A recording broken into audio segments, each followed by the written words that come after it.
서울 지하철 1호선에서 8호선까지를 운영하는 서울교통공사 노사의 최종 교섭이 조금 전 타결됐습니다. 첫 차부터 파업을 예고하면서 서울 출근길 교통대란이 우려되기도 했지만 협상이 타결되면서 정상적으로 운행되고 있는데요. 서울 사당역에 나가 있는 취재기자 연결해 보겠습니다. 백승우 기자, 타결 내용 전해주시죠. 네, 서울 지하철 1호선부터 8호선 직원의 60% 가까이를 차지하는 1노조와 사측의 협상이 조금 전 6시쯤 타결됐습니다. 앞서 노사는 어제 오후 1시부터 임단협 막판 본교섭에 나섰지만 얼마 못 가서 정회했습니다.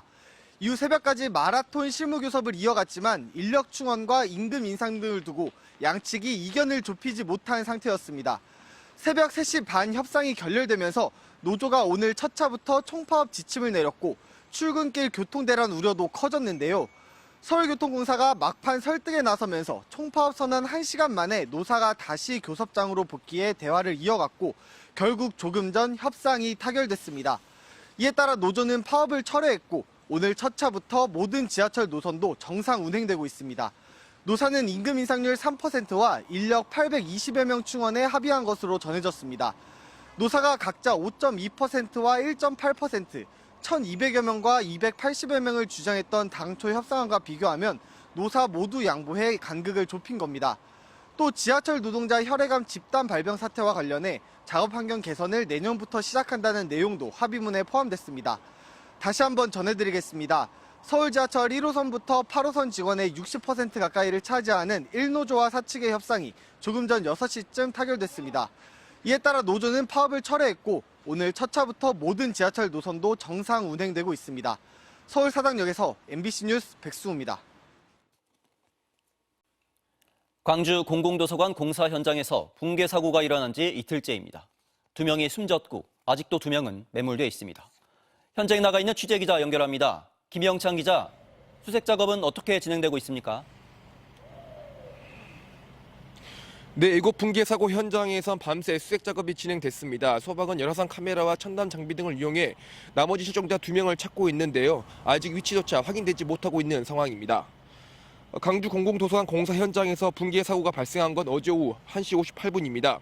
콘크리트 타설 공사를 진행 중이던 옥상층이 무너진 건데요. 이 사고로 콘크리트 구조물에서 작업하던 노동자 4명이 매몰됐습니다. 이 중 40대 노동자는 사고 발생 1시간 만에 심정지 상태로 발견됐지만 숨졌습니다. 또 70대 노동자는 8시간 만에 추가 구조됐지만 사망했습니다. 나머지 2명에 대한 수색 작업도 진행 중에 있습니다. 하지만 무너진 콘크리트와 철근 더미가 쌓여 있어 구조 작업에 애를 먹고 있습니다. 이번 붕괴 사고에 대한 조사도 시작됐습니다. 광주지방노동청은 공사 관계자를 대상으로 중대재해처벌법 위반 여부를 조사하고 있습니다. 또 광주경찰청은 전담팀을 꾸려 업무상 과실치사 혐의 등에 대한 수사에 착수했습니다. 이번 공사는 옛 상무소 확장 부지의 지하 2층, 지상 2층 규모의 도서관을 짓는 사업이었는데요. 내년 4월 준공을 목표로 공정률 73%가 진행된 가운데 사고가 났습니다. 지금까지 광주 붕괴 사고 현장에서 MBC 뉴스 김영창입니다. 통일교 자금이 여야 정치권에 뿌려졌다는 윤형호 전 통일교 세계본부장의 진술에 대해 경찰이 특별 전담 수사팀을 꾸렸습니다. 정치자금법 위반 혐의라면 공소시효가 올해 말에 끝나는 사건도 있기 때문에 경찰은 수사에 속도를 내고 있습니다. 이승현 기자입니다. 통일교 정치인 지원 의혹을 수사할 특별전담 수사팀장은 박창환 경찰청 중대범죄수사과장이 맡았습니다. 인력 규모는 23명. 중대범죄수사과 인원 대부분이 투입됐습니다. 수사팀은 곧바로 수사관 2명을 서울구치소에 수감 중인 윤형호 전 통일교 세계본부장에게 보냈습니다. 조사는 3시간가량 이어졌습니다. 경찰은 특검 수사 당시 윤 전 본부장이 진술한 내용을 재확인하면서 신빙성을 검증한 것으로 전해졌습니다. 윤 전 본부장은 지난 8월 김건희 특검에 국민의힘 외에 민주당 소속 정치인들도 지원했다고 진술했습니다. 구체적인 금액을 언급한 정치인들도 있습니다. 2018년부터 2020년 사이 전재수 민주당 의원에게 현금 2천만 원과 명품 시계 1개를 줬다고 진술한 것으로 파악됐습니다. 또 임종성 전 민주당 의원, 김규환 전 미래통합당 의원에게는 3천만 원씩 줬다고 진술한 것으로 MBC 취재 결과 확인됐습니다. 이름만 언급한 정치인은 정동영 통일부 장관, 나경원 국민의힘 의원입니다. 민중기 특별검사팀은 윤 전 본부장 조사 당시 그가 진술한 여야 정치인은 5명이라고 처음으로 공식 확인했습니다. 특검은 다만 해당 사안이 특검법상 수사 대상이 아니라는 점에 대해 수사팀 내 이견이 없었다며 특정 정당을 위한 편파 수사란 말은 성립될 수 없다고 부인했습니다.